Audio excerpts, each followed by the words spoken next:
Call money బాధితులు sir నేను RTC కాలనీలో నివసించే వెనుగళ్ళ హర్షవర్ధన్ హర్నాథ్ దగ్గర 5 కోట్ల అమౌంట్ తీసుకుని 21 కోట్ల రూపాయలు పెట్టాను. నా సమయంలో నేను సుమారుగా ఒక 70 ప్రామిసరీ చెక్కులు, నోట్లు, కాంగ్రెస్ పేపర్లు, నాన్ జ్యుడిషియల్ స్టాంప్ పేపర్లు, 4 ఆస్తి పేపర్లు ఇచ్చాను. అవి సరిపోవని చెప్పేసి రిజిస్టర్ చేయమంటే నాది ఒక పేపర్ని, ఒక ఆస్తిని 11 ఎకరాల పొలాన్ని వాళ్ళ నాన్న పేరు మీద రిజిస్టర్ చేయించుకున్నారండి. మేము డబ్బులు ఇవ్వగానే తిరిగి సేల్ డీడ్ చేస్తానని చెప్పేసి క్యాన్సిల్ చేస్తానని చెప్పి, కానీ నేను అమౌంట్ కట్టినాక తను క్యాన్సిల్ చేయట్లేదండి. తిరిగి విసుగొచ్చి వాళ్ళు ఒకరోజు గొడవపడి మా ఇంటి దగ్గర కొంచెం ప్రాబ్లం అయిందండి, అటాక్ అయితే నేను అదే రోజు మే 27వ తారీఖున ఎఫ్ఐఆర్ కట్టానండి మాచవరం పిఎస్లో. ఎఫ్ఐఆర్ పెట్టినాక వాళ్ళు నేను రిజిస్టర్ చేసిన 11 ఎకరాలని వేరే వాళ్ళ పేరు మీద జూన్ 2వ తారీఖున మార్చి పోలీస్ స్టేషన్కి వచ్చారు సార్. కానీ దాని మీద నేను ఆల్రెడీ న్యూజివీడ్ కోర్టులో కూడా మేము కేసు ఫైల్ చేసామండి. వాళ్ళు అర్జెంట్ నోటీస్ పంపించారు, అర్జెంట్ నోటీస్ కూడా పంపించారండి. కానీ ఇది ఇలా ఉండగా అండి, విజయవాడ నుంచి ఒక ఎంపీ గారి పిఏ అంటండి కిషోర్ గారు అంట, ఆటోనగర్ చెందిన శంకర్ దుర్గాప్రసాద్ నాకు బాగా క్లోజ్ అంట. ఆయన ఫోన్ చేయించటం అండి ఆర్డీఓ గారికి, ఎంఆర్ఓ గారికి. బందర్కొల్లు రవీంద్ర గారు అండి, ఆయన పిఏ అండి, ఆయన ఫోన్ చేయించడం. గన్నవరంలో జాస్తి సాంబశివరావు, వీళ్ళిద్దరూ వచ్చండి సర్వే అని చెప్పేసి నన్ను మామూలుగా చేయట్లేదు సార్ ప్రతి 4 రోజులకి. ఎందుకంటే వాళ్ళు నిజంగా కొనుక్కోలేదండి, పేరు మార్చారు. నిజంగా కొనుక్కున్న వాళ్ళైతే ముందే సర్వే చేయించుకుని ఆ తర్వాత రిజిస్ట్రేషన్ చేయించుకుంటారు. అది ఆక్యుపై చేస్తారండి వచ్చి అట్లా దౌర్జన్యంగా. ఈ రోజు కూడా వాళ్ళ స్వాధీనంలో లేదండి. సర్వే చేస్తే ఒక సర్టిఫికేట్ వస్తుందని వాళ్ళు మమ్మల్ని ప్రెజర్ చేస్తున్నారండి. నాకు ఈ నెల 19వ తారీఖున కొంచెం కాల్ ఫ్రాక్చర్ అయిందండి. నేను రాలేనని చెప్పినా సరే ప్రతి 4 రోజులకి 5 రోజులకి సర్వే అని నన్ను మామూలుగా షాప్ పెట్టట్లేదు సార్.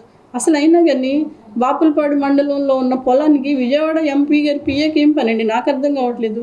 బందర్లో ఉన్న మినిస్టర్ గారి పిఏకి ఏం పని నాకు అర్థం అవ్వట్లేదు. వీళ్ళందరూ ఎందుకు చేస్తున్నారు? ఒక లేడీని ఇట్లా చేయటం అనేది కరెక్ట్ కాదు సార్.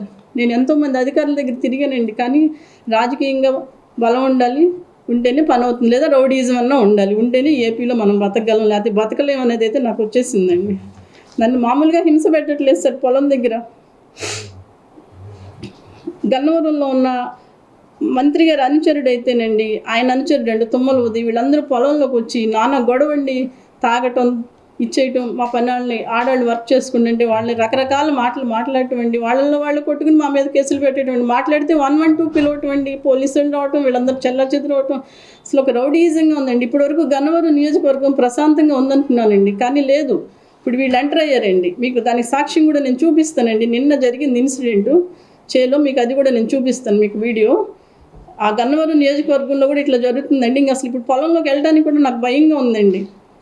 వాళ్ళల్లో వాళ్ళు కొట్టుకోవడం, కేసులు పెట్టేటువంటి ఇది నాకు అర్థం కావట్లేదండి. ఎంపీ గారి పిఏకి ఏం పని, మినిస్టర్ గారి పిఏకి ఏం పని, ఒక ఆడదాని పొలం కోసం ఎందుకండి ఇంత గొడవలు చేస్తున్నారు నాకు అర్థం కాలేదు. నేను లోకేష్ బాబుని, చంద్రబాబు నాయుడు గారిని, పవన్ కళ్యాణ్ గారిని అందరినీ కోరుకుంటున్నానండి, ఇట్లా చేస్తే పార్టీకి చెడ్డ పేరు వస్తుంది సార్.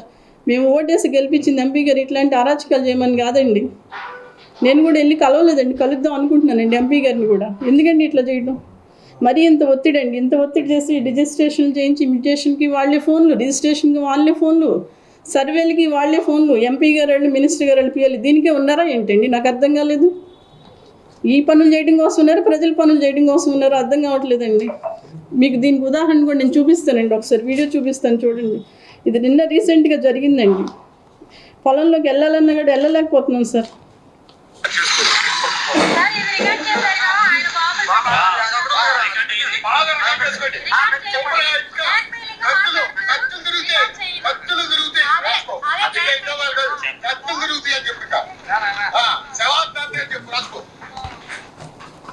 ఇట్లా ఉంటే పొలంలోకి ఎట్లా వెళ్తాం సార్? కత్తులు తిరుగుతాయండి, సవాళ్ళు లెగుస్తాయి అంటే వీళ్ళు కొత్తగా వచ్చారు, వీళ్ళని పెట్టి గొడవలు చేస్తున్నారు సార్ మాకు.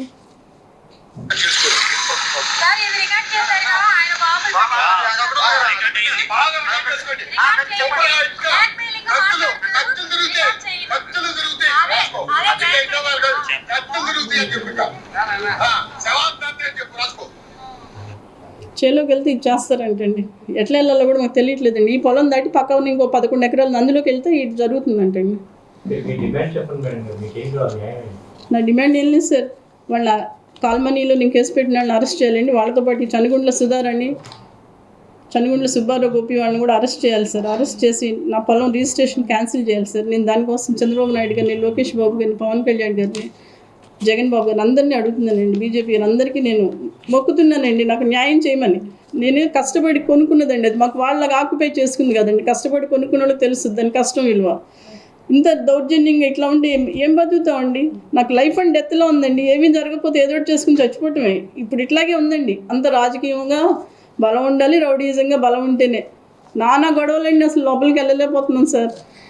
మీ ద్వారా వాళ్ళ దృష్టికి తీసుకెళ్తారు అనుకుంటున్నానండి. నేను కలిసానండి, అందరినీ కలిసాను, అధికారులు కలిసాను, రాజకీయ నాయకులను కలుస్తున్నానండి. కానీ ఎవరు ఇంతవరకు ఏం చేయలేదండి.